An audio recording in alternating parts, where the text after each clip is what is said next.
Lorsque on vous demande par exemple que quel est votre âge, je suis sûr que vous allez répondre que bon voilà, si vous êtes né peut-être en 2000, vous allez dire j'ai 24 ans. Ou bien c'est sûrement ce que vous allez dire. Voilà, vous allez dire j'ai 24 ans parce que vous allez calculer votre âge en commençant par le jour de votre naissance, le jour que vous êtes né, le jour que votre maman vous a donné naissance. Donc vous allez calculer voilà, à partir de ce jour qui est, je veux dire à partir de de cette année plutôt, qui est 2000 à 2024. Donc vous allez vous dire que vous avez 24 ans. Et si je vous disais que c'est faux, nous allons essayer d'entrer en profondeur sur l'âge, sur le calcul de son âge. Est-ce que c'est vraiment possible de calculer son âge? Nous allons rentrer en profondeur beaucoup pour bien comprendre. Regardez cette vidéo jusqu'à la fin parce que la connaissance, c'est important. Nous sommes ignorants par rapport à certaines choses, voilà pourquoi nous souffrons. Donc je vous invite à regarder cette vidéo jusqu'à la fin. Si vous êtes nouveau ici, soyez les bienvenus. Je m'appelle Pascal Eda, je suis coach à niveau de conscience. Sur cette chaîne, nous parlons de la spiritualité, de la métaphysique, du développement personnel, de quelques règles de l'univers qui vont nous permettre ici de mener une vie de succès, de prospérité, mais surtout une vie d'abondance. Donc, si vous calculez votre âge en commençant par l'année où votre maman vous a donné naissance, vous êtes en train de calculer l'âge de votre corps et non votre âge. Et là, vous allez me dire, mais comment? Et là, je vais vous dire qu'en réalité, vous devez comprendre que nous ne sommes pas le corps, mais nous avons un corps. Vous voulez comprendre ce que je veux dire? Nous ne sommes pas le corps, mais nous avons un corps. Ce corps que nous avons, c'est justement un treillis. Je prends toujours l'exemple d'un militaire. Je vous dis que de la même façon dont lorsqu'un militaire veut partir, ou un soldat veut partir à une mission à la guerre, il porte son treillis parce que le treillis est adapté à la mission, est adapté à, je veux dire, à la guerre, peu importe.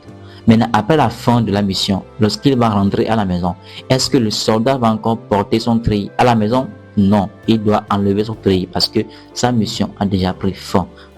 C'est de cette façon que nous tous, lorsque nous sommes venus sur terre, nous sommes venus pour une mission. Et là, le treillis qui nous a été confié, c'est le corps. Et à la fin de cette mission, lorsque nous allons retourner dans notre monde qui est le monde spirituel, nous devons nous débarrasser de ce treillis qui est le corps parce que le corps appartient à ce monde physique.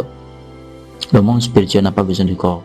Le corps est tellement lourd que ses vibrations sont adaptées, je veux dire ses vibrations sont adaptées aux vibrations de cette terre. C'est parce que les vibrations de la terre sont compatibles à la vibration du corps. Voilà pourquoi le corps nous a été confié. Donc en réalité, on ne peut pas calculer son âge. Parce que pour calculer son âge, il faut retourner dans ses vies intérieures. Il faut aller calculer l'âge de ses vies intérieures, de ses incarnations intérieures, tout ça, et c'est vraiment impossible.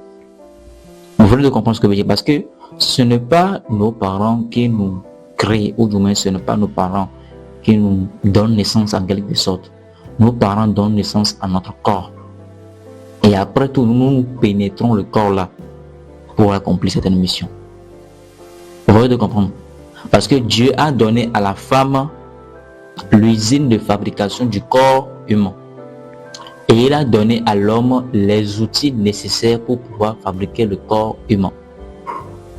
Et l'outil dont je parle, c'est le spermatozoïde. Et la femme prend le spermatozoïde de l'homme pour produire le corps d'un humain, notamment le corps de l'enfant. Et une fois que le corps est bien préparé, vous maintenant, ou du moins vous et moi, nous, notamment l'âme que nous sommes, nous venons, nous pénétrons ce corps-là. Maintenant, est-ce que c'est nous qui sommes nés le jour-là, le jour où le corps là est sorti? Non. Ce n'est pas nous qui sommes nés ce jour, c'est notre corps, c'est le corps qui est sorti ce jour-là. Et nous avons pénétré tout simplement le corps.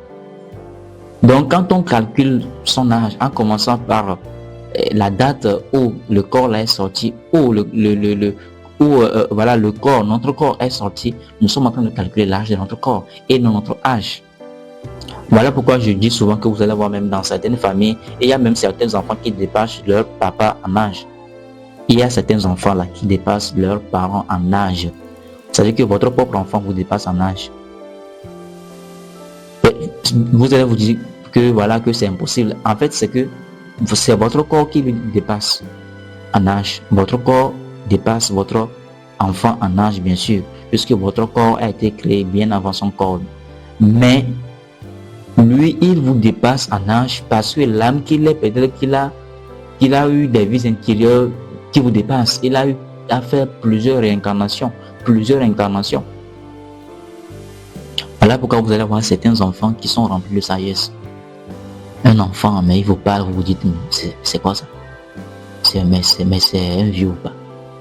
Mais c'est un enfant, mais il raisonne devant vous, vous allez vous dire, mais c'est incroyable. Il est très intelligent, il est très sage. Oui, c'est parce que ce n'est pas un enfant, vous voyez. C'est parce que son âme, voilà, vous voyez que son âme, voilà, je veux dire, l'âme s'est pénétrée dans un corps minime, un corps petit qui n'est pas encore âgé, tout ça. Vous dites que un enfant qui est intelligent comme ça, un enfant qui est sage comme ça, non, ce n'est pas un enfant, vous voyez. C'est parce que le corps, c'est le corps, vous voyez ça. Sinon, ce qui est à l'intérieur de ce corps, c'est un vieux, c'est peut-être une vieille, c'est vraiment un sage, une personne qui a même fait la Première Guerre mondiale, ou bien une personne qui a même été parmi les, je sais pas, parmi ceux qui ont travaillé pour les, je sais pas, vous voyez, parce que donc c'est ça en fait, toutes les personnes qui ont été tenues en esclavage là, eux tous ils sont venus sur cette terre. Et certaines personnes vont peut-être le remarquer. Les gens qui font les travaux sur leur vie spirituelle, vous pouvez le remarquer. C'est parfois possible de comment je vais dire, de ressentir, comment dirais-je, de peut-être connaître quelques parties de sa vie intérieure. C'est parfois possible de connaître quelques parties de sa vie intérieure, oui. Il y a des choses qu'il faut faire pour le faire. Il y a même des gens, certaines personnes qui rêvent, qui dorment et là dans leurs rêves, ils se voient être avec des gens qu'ils ne connaissent même pas. Ils s'amusent avec certaines personnes qu'ils n'ont jamais vues dans le monde physique. Vous avez des amis spirituels, vous avez des amis sur le plan spirituel, vous avez des amis sur le plan astral. Nous sommes venus sur Terre pour une mission. Et après tout, nous allons repartir dans notre monde qui est le monde spirituel. Je ferai une vidéo spécialement pour ça sur les signes qui montrent que vous avez eu à faire plusieurs réincarnations, voilà. Et voilà, je vais faire une vidéo de ça pour que vous puissiez bien comprendre. Donc, c'est impossible de calculer son âge. C'était tout simplement ça, je voulais partager avec vous. J'espère que vous avez encore une fois appris quelque chose. Si c'est le cas, n'hésitez pas à me le faire savoir dans les commentaires, mais surtout de partager cette vidéo à un maximum de personnes pour sauver l'humanité. Alors, on se voit à la prochaine. Ciao.